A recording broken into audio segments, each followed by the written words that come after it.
নমস্কার বন্ধুরা, আজ আমি তোমাদের সাথে শেয়ার করব সব কিছু মশলা দিয়ে একসঙ্গে ম্যারিনেট করে মটন রান্নার রেসিপি। ম্যারিনেটের জন্য প্রথমেই আমি দিয়ে দিলাম টক দই, পরিমাণ মতো নুন, আর তার সাথে দিয়ে দিলাম পেঁয়াজ কুচি, টমেটো কুচি, আর আদা রসুন জিরে ধরে দিয়ে বানানো একটা পেস্ট, আর অল্প একটু সর্ষের তেল, আর প্রয়োজন মতো হলুদ গুঁড়ো। তারপর সব একসাথে ভালো করে মাখিয়ে আমি প্রায় 2-3 ঘন্টা ফ্রিজে রেখে দিয়েছিলাম ঢাকা দিয়ে।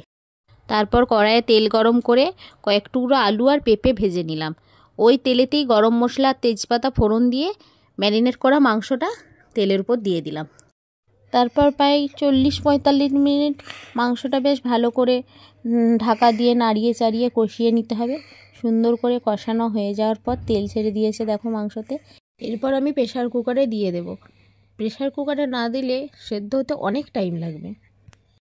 মটনটা দেখে মনে হচ্ছে কত যেন আমি তেল দিয়েছি, কিন্তু অনেক অল্প তেল দিয়েছিলাম, শুধুমাত্র চর্বির জন্য এরকম তেল বেরিয়েছে।